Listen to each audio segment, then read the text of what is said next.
শেরপুরে চুরির ঘটনায় গ্রেপ্তার 4, কাবাড ভ্যান সহ মালামাল উদ্ধার। বিস্তারিত দেখুন প্রতিবেদনে। বগুড়ার শেরপুরে ধুনুটমোড় এলাকায় বিআরবি কেবল বিক্রয় কেন্দ্র থেকে চুরির ঘটনার 18 দিনের মাথায় মালামাল ও একটি কাবাড ভ্যান সহ 4 চোরকে গ্রেপ্তার করেছে শেরপুর থানা পুলিশ। 24 তারিখ রাত্রি 1টা থেকে 4টা 15 পর্যন্ত একটা চুরি সংঘটিত হয় এবং এই চুরির সংবাদটি আমরা আসলে পাই বিআরবি কেবলসের যারা কর্মী কর্মচারী তাদের মাধ্যমে। কুষ্টিয়াতে তাদের একটি সেন্ট্রাল সিসিটিভি মনিটরিং সেল রয়েছে, তারা এটা তাদের কর্মীদেরকে জানায় এবং আমাদেরকে তারা শেরপুর থানাকে জানাবে। শেরপুর থানা তাৎক্ষণিকভাবে সেখানে যেয়ে দেখে যে এই মুহূর্তে যারা চুরি করতেছিল তারা সেখানে নেই। তারা সেখানে উপস্থিত দেখতে পায় যে এই বিআরবি কেবলসের যে শোরুমটি রয়েছে সেই শোরুমের শাটারটি তালা ভাঙা, তালা ভেঙে। মঙ্গলবার সন্ধ্যা 7:30টায় পুলিশের প্রেস বিজ্ঞপ্তি থেকে জানা যায়, উপজেলার ধনুটমোড় এলাকার মীর সাদেকুল হাবিব বিআরবি কেবল ইন্ডাস্ট্রিজ লিমিটেডের বিক্রয় কেন্দ্রে 23শে আগস্ট রাত্রে অজ্ঞাতনামা চোর কর্তৃক দুর্ধর্ষ চুরি সংঘটিত হয়।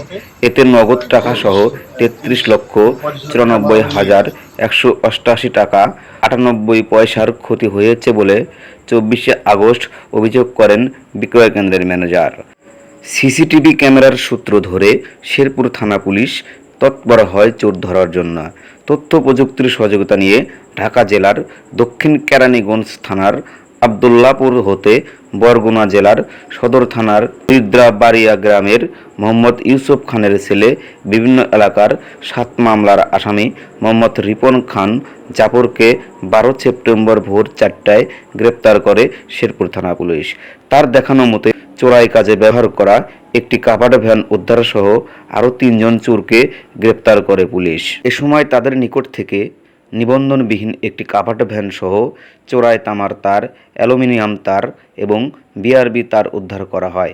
আটককৃত চোরদের শেরপুর থানায় আনার পর প্রেস ব্রিফিং করেন শেরপুর থানার অফিসার ইনচার্জ বাবু কুমার সাহা। এ সময় উপস্থিত ছিলেন অতিরিক্ত পুলিশ সুপার সজীব সাহারিন এবং উদ্ধার কাজে অংশ নেওয়া অন্যান্য পুলিশ সদস্যবৃন্দ। এবং এই তাদের লক্ষ্য ছিল যে যেভাবে হোক যারা চুরির সাথে সম্পৃক্ত তাদেরকে শনাক্ত করে এবং গ্রেপ্তার এবং চোরাইকৃত মালামাল সেগুলো উদ্ধার করে। আপনি যদি খুশি হবেন যে আজকে ভোর রাতের দিকে আমাদের এই শেরপুর থানা পুলিশের সদস্য, আমাদের যে সদস্যরা মূলত আমাদের জেলা পুলিশের সুযোগ্য পুলিশ সুপার জনাব সুদীপ কুমার চক্রবর্তী ডিপিএম স্যারের নির্দেশনায়, শেরপুরের অতিরিক্ত পুলিশ সুপার সজীব সাহারিনের তত্ত্বাবধানে, ওসি শেরপুর জনাব বাবু কুমার সাহা এর নেতৃত্বে সাব ইন্সপেক্টর সাহিব তার টিম নিয়ে ঢাকায় যায় এবং ঢাকার যে দক্ষিণ কেরানীগঞ্জ রয়েছে, দক্ষিণ কেরানীগঞ্জের আবদুল্লাপুর থেকে এই চুরি ঘটনার সাথে যে জড়িত মূল আসামি তাকে গ্রেপ্তার করা হয়। সেই যিনি জড়িত তার নাম হচ্ছে রিপন খান জাফর ওরফে জাফর হাজি। তার বাড়ি বরগুনা জেলা এবং একটি সংঘবদ্ধ চক্রের চোর সংঘবদ্ধের সাথে সে জড়িত